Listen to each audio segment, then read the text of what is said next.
Welcome back. I am Locke Hilderbrand, Chief Insights Officer of CultureWaves. I'm a millennial. And I'm Kay Logsdon. I am Director of Applications for CultureWaves. And I'm a baby boomer, if you couldn't tell. And today, she interrupted me, typical boomer. And today, we're going to talk about GenX.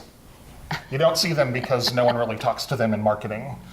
But it's true. I kid, but it's true. GenX has sort of become the stepchild of generations just because both of us, from a generation standpoint, take up so much room. Mm-hmm. And are so loud.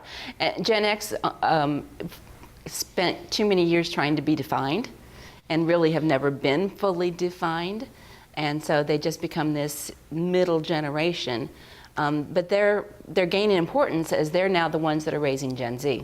Which it's funny because for years we've always talked about here at the office the notion of child gatekeepers and how boomers became super relevant as millennials and especially the young millennials.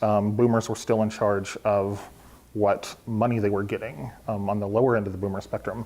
And I think the same thing is happening now with Gen X, is that now that they're holding the money of Gen Z until Gen Z as a whole generation fully gets out on their own, the focus is realigned to them.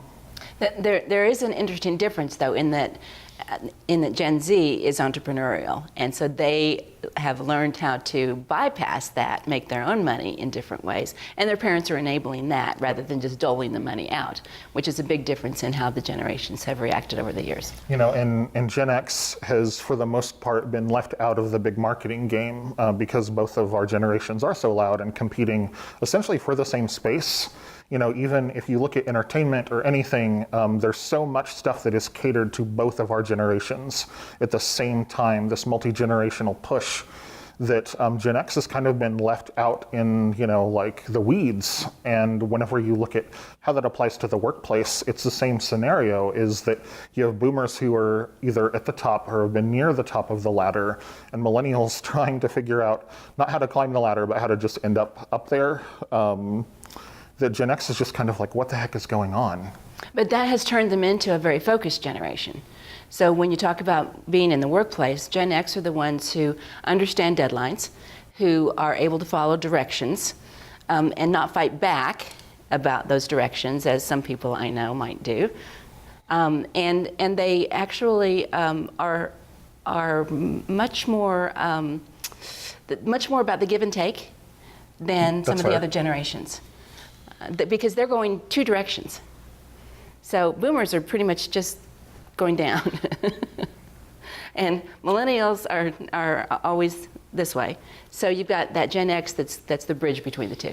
And that bridge has become increasingly important, especially as you start seeing things like Gen Z entering the workplace. Because while boomers and millennials have sort of constructive criticisms of each other, you're seeing kind of an interesting thing happen with Gen X and Gen Z, because they're so sort of closely aligned from an age perspective of I either have a kid your age or something of that sort, that it's easier for them to communicate and to communicate similar ideas. So attributes of Gen X. Oh geez, way to put me on the spot. Yeah, because there's more to them than just being the lost generation. They're very, they're tech savvy in a way that they weren't tech enabled from the beginning, but they have picked it up, and so they're the maybe out of necessity, they're some of the early adopters of delivery and grocery pickup and those kinds of things. And Gen X has also, at the same time, we've used the term downtrodden optimist before, because there is that idea of they're weathering the storm and they're waiting not for their time to shine, they're just waiting out the chaos of what's happening. And I think that's played a lot into sort of both their work ethic as well as looking at how they're willing to be collaborative, because they have had to sort of be on the forefront of a lot of services, as you mentioned, that we take for granted today, started with them going, hey, what if we did this? They're also very deliberate. So Gen X is deliberate in their choices. They're the ones who go, you know what, I really like my hometown. I'm going to buy a house and live here.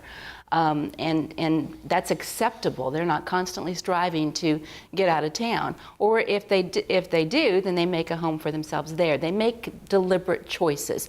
They're deliberate about, I'm going to have children. These are not, I hate to use the word accidents, but they're planned. They're planning their lives in a way that boomers really didn't plan their lives. Boomers kind of had expectations they tried to live up to. Gen X is planning their lives. And millennials are going with the flow. Thank you. Yeah, we are. I'll admit it. Yeah, so that's a quick summary of Gen X. We appreciate your listening. We'll give you more on the generations through the ages and how they react at the workplace. And so stick with us. We'll see you next time.